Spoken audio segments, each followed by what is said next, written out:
On vous demandera un petit moment d'attention, s'il vous plaît. On vous demande...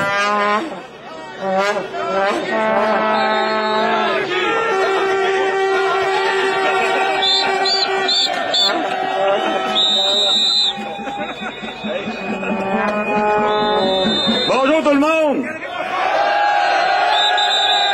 C'est plaisant de vous voir ce matin. Une belle grande foule orange de même, c'est merveilleux. Écoutez, comme vous l'avez vu sûrement dans les médias ce matin, on a eu une bonne rencontre hier soir qui s'est déroulée en fin d'après-midi avec le premier ministre Jean Charest à 8h hier soir. On est allé rencontrer moi, Patrice, Jean-Guy et puis Alexandre Fréchette. Je vous dirais que cette rencontre-là, ça a très bien été. Faut le dire, ça a très bien été. On a eu des bonnes discussions avec le premier ministre. On a touché les principaux volets qui nous préoccupaient, dont l'énergie. On a exprimé nos doléances et nos craintes face à ça. On a eu certains échanges là-dessus. On a fait un bon bilan de notre conflit, de notre combat, puis de pourquoi qu'on le faisait, qu'est-ce qu'on voulait avoir. Puis en même temps, ben là, c'est là qu'on a eu des discussions un petit peu plus aussi, que c'est sûr, comme on le dit tout le temps, comme on vous l'a toujours dit, la négociation, c'est ça qui va faire qu'à un moment donné, on va aller chercher un bon contrat, puis on va aller chercher des emplois de qualité, puis on va régler ce conflit-là. Donc, dans ce cadre-là, dans ces discussions-là, le premier ministre s'est engagé à rencontrer Jacinthe Côté, afin de lui exprimer ses préoccupations, afin de lui expliquer ses préoccupations face au conflit, puis face à la durée d'un conflit comme ça, parce que c'est sûr, comme on l'a expliqué hier, le conflit fait mal aux membres de notre syndicat, mais également à toute une région. Donc, c'était une rencontre qui a été possiblement, là, en tout cas, au-dessus de nos attentes. Il faut dire les vraies affaires, là. Je suis pas là, je suis pas libéral, là, mais je peux vous dire que c'était au-dessus de nos attentes. Ça a quand même bien été. OK.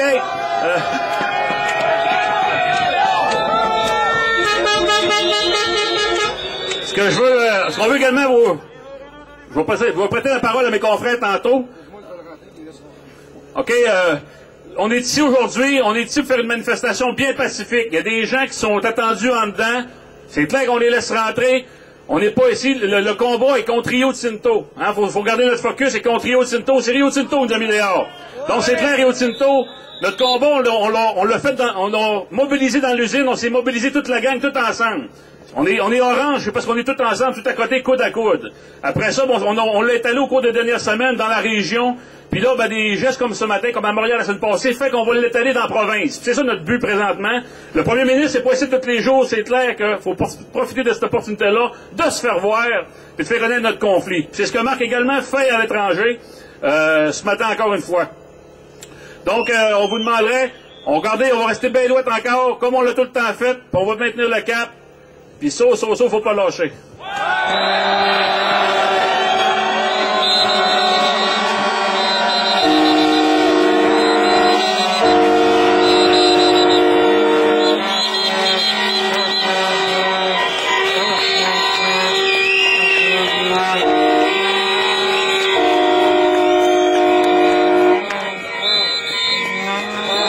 Je le savais, j'avais oublié de quoi.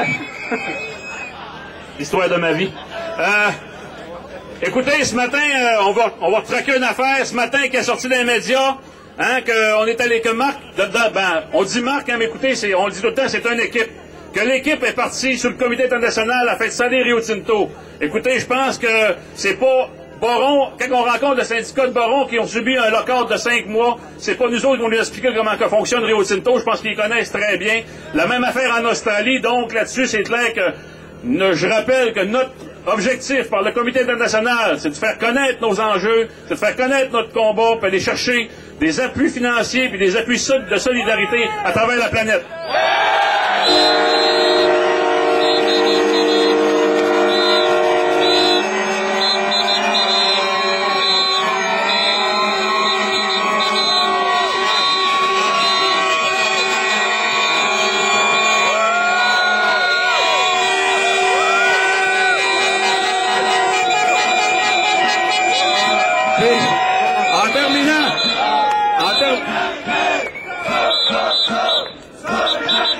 En terminant sur ce volet-là, on va passer la parole à Jean-Guy.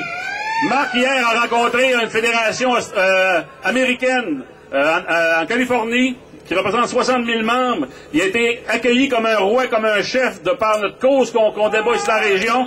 Et la salle était décorée de ballons jaune-orange. Les gens étaient en gilet jaune-orange partout dans la salle.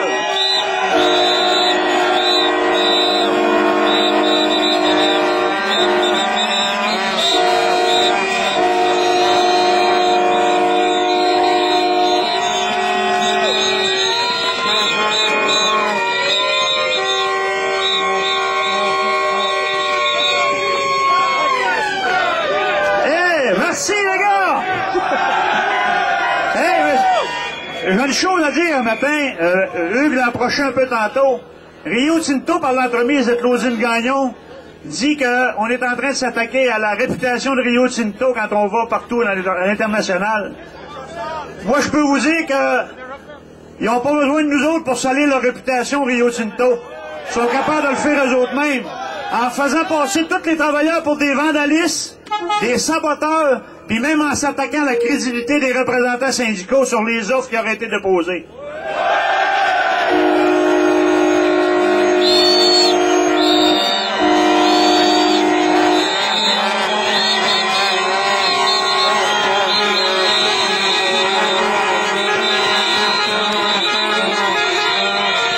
Les offres qui ont été déposées, en passant, vous savez comment ça fonctionne? Quand Rio Tinto dépose des offres, c'est des fichiers PDF, c'est des fichiers qu'on ne peut pas modifier.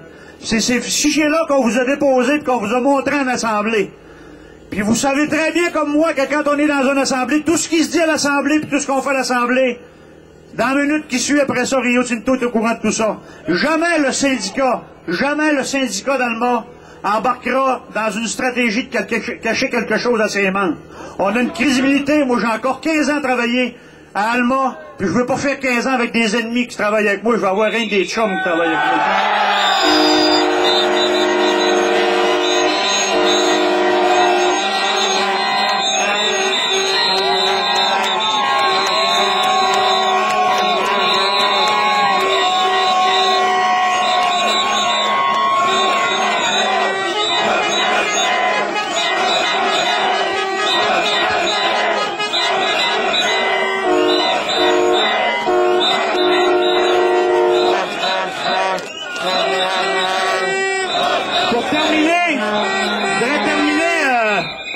Je voudrais terminer avec une minute de silence. Je vais vous demander à tout le monde là, de maintenir une minute de silence. Puis dans cette minute de silence-là, là, on va enterrer la crédibilité de Claudine Gagnon. Une minute de silence, s'il vous plaît.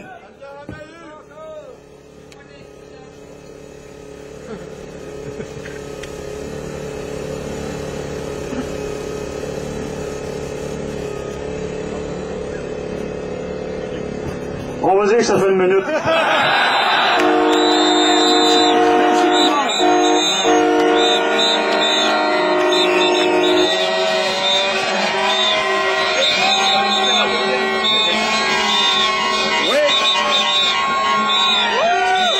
Merci tout le monde.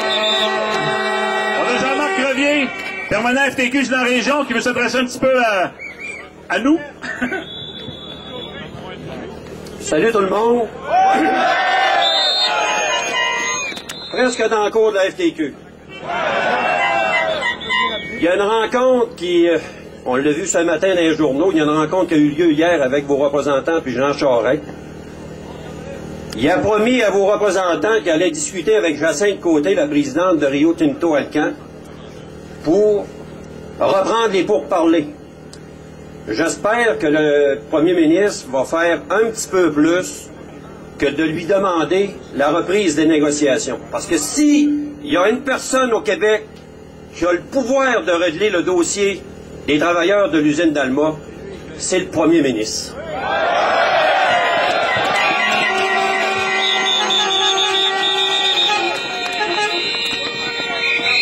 À l'heure actuelle, on le sait que c'est une compagnie qui a beaucoup d'avantages. J'ai pas à parler des avantages de cette compagnie-là, vous les connaissez tous, particulièrement ce qu'il y a au niveau de la région ici, mais le gouvernement du Québec devrait comprendre que Rio Tinto, qui est dans le fer, dans le cuivre, il est partout.